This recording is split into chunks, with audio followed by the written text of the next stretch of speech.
আসসালামু আলাইকুম। আমরা মানুষের জন্য যে আমাদের পেজ, এখান থেকে আমরা আসলাম। তো আপনারা দেখতেই পাচ্ছেন এখন আমাদের এই যে পাহাড় দেখতে পাচ্ছেন, আমরা আজকে চলে আসলাম পাঁচগাঁও পাহাড়ে।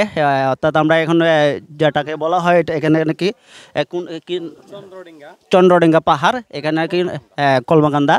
এখানে আমরা শুনছিলাম যে ঝর্ণা আছে, কিন্তু মূলত ঝর্ণা এখন আপাতত বৃষ্টি নেই, সেই জন্য কিন্তু মূলত ঝর্ণা নেই। তারপরেও এই যে পাহাড়ের যে পানি পানি ক্যামেরা দেখান, এই যে পানিগুলো, হ্যাঁ, এই যে ঝর্ণা, যে আগে যে পানি বৃষ্টি হচ্ছিল কিছুদিন আগে, কিন্তু এই ঝর্ণাটা কিন্তু এই পানিটা কিন্তু সারা 12 মাসে কিন্তু চলে। কিন্তু তারপরে যখন বর্ষাকাল হয় তখন এর দিক দিয়ে আপনার পাহাড়, এই যে পাথর ভরে ভরে কিন্তু পানি পাথর নিচ হয়ে এবং পাথর উপরে দেওয়া নিচে দেওয়া সব জায়গায় দিয়ে কিন্তু পানির স্রোত দেখতেই পাচ্ছেন, যেহেতু পানির শব্দ সবসময় যে পানির স্রোত থাকে, এই যে আমাদের ক্যামেরা ঘুরে ঘুরে দেখাচ্ছে। তো আজকে কিন্তু অনেক মানুষ আছে, দেখতেই পাচ্ছেন ক্যামেরার মধ্যে অনেক মানুষ আছে। আপনারা দেখতে এসেছেন আমাদের ভিডিওর মধ্যে, অবশ্যই দেখবেন। তো অনেক মানুষ। তো আজকে আমরা কিছু যুবক ভাইদের সাথে কথা বলবো, তারা কোথায় থেকে আসছে, আমরা তাদের সাথে আমরা সাক্ষাৎকার নিব আজকে। তো আসসালামু আলাইকুম ভাই, কেমন আছেন? ওয়ালাইকুম সালাম, আলহামদুলিল্লাহ ভালো। ভাই আপনার নাম কি? আমার নাম মোহাম্মদ সোহাগ মণ্ডল। মোহাম্মদ সোহাগ মণ্ডল, অনেক সুন্দর নাম সোহাগ। তো ভাই কোথায় থেকে আসছেন? আমি ময়মনসিংহ ত্রিশাল থেকে আসছি। ময়মনসিংহ ত্রিশাল থেকে, অনেক দূরে থেকে। কয়জন আসছেন আপনারা? আমরা 8 জন। 8 জন। কীভাবে আসছেন? মোটর সাইকেলে। তো এই যে চন্দ্রডিঙ্গা পাহাড়ে যে আসলেন, কেমন লাগলো আপনার কাছে? এটা আসলে আসাটাই তো অনেক একটা ব্যাপার স্যাপার। প্রথম যখন ঢুকতেছিলাম, এই যে পাহাড়ের একটা অবস্থা, এটা দেখে আসলে মনটা অনেকটা ভরে গেছে। পরে আস্তে আস্তে তো এখন তো একটু ঝর্ণা কম, তো যাই হোক এইভাবে কমপক্ষে আধা কিলোমিটার উপরে উঠছি। উঠা যাই হোক সেখানে ঝর্ণা আছে, ঝর্ণার পানি থেকে আবার পানিও পান করছি। মাশাআল্লাহ, শুনতে পারছেন, ঝর্ণার পানি থেকে পানিও পান করছে। তবে ঝর্ণার পানি একদম এটা পরিষ্কার এবং নির্ভেজাল, এবং এটা একটা যেহেতু আল্লাহর প্রদত্ত জিনিস, এটা যেহেতু পাহাড়ের ঝর্ণার পানি পড়তেছে, এটা আসলে আমরা যদি সবাইকে নিজের জন্য খুবই উপকারিতা, এটার মধ্যে কোনো ভেজাল নেই।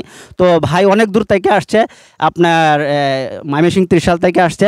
তো ভাইয়ের সাথে আরেকজন ভাই আসছে, তার সাথে আমরা কথা বলবো। ভাই আপনার নাম কি? আমার নাম মোহাম্মদ মঞ্জুরুল হক।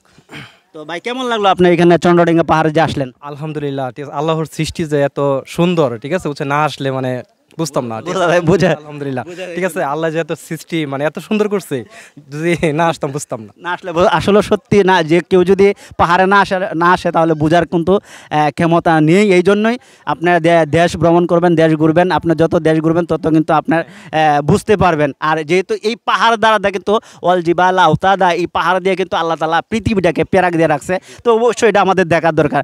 তো আপনাদের যেহেতু এসে ভালো লাগছে, আপনাদের এখান থেকে যে বন্ধুদের সাথে কথা বলুন, অবশ্যই আরেকবার আসার জন্য আপনারা চেষ্টা করবেন। জি জি, আমাদের পাশের যে আরো বন্ধু বান্ধব আছে তাদেরকে আসতে বলবো। অনেক সুন্দর, অনেক ভালো লাগছে। যাই হোক, আপনাদের সাথে কথা বলে অনেক ভালো লাগলো। অনেক ধন্যবাদ আপনাদেরকে, অনেক ধন্যবাদ। ভালো থাকবেন, সুস্থ থাকবেন, সবাই ভালো থাকবেন। এবং যারা আসেন না এখনও, আপনারা অবশ্যই চন্দ্রডিঙ্গা পাহাড়ে আসবেন, তাহলে দেখতে পারবেন যে পাহাড়ের দৃশ্যগুলো দেখলে, হ্যাঁ, এখানে কিভাবে আসতে হবে। কলমাকান্দা থেকে আপনার পাঁচগাঁও বাজার থেকে চন্দ্রডিঙ্গা পাহাড়, যে কাউকে বললে আপনি মোটর সাইকেল এবং অটো এবং প্রাইভেট কার যে কোনোভাবে আপনি আসতে পারেন। সবাই ভালো থাকবেন, সুস্থ থাকবেন।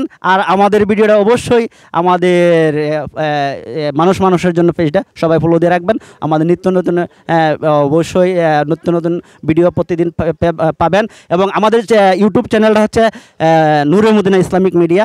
আমাদের ইউটিউব চ্যানেলেও যদি আপনারা যাইতে চান, অবশ্যই আমাদের ইউটিউব চ্যানেলে আমাদের ভিডিওগুলো আছে। অবশ্যই আমাদের ভিডিও ভালো লাগলে আপনারা লাইক করবেন, শেয়ার করবেন, এবং সবাই সাবস্ক্রাইব করে রাখবেন। ধন্যবাদ। আসসালামু আলাইকুম।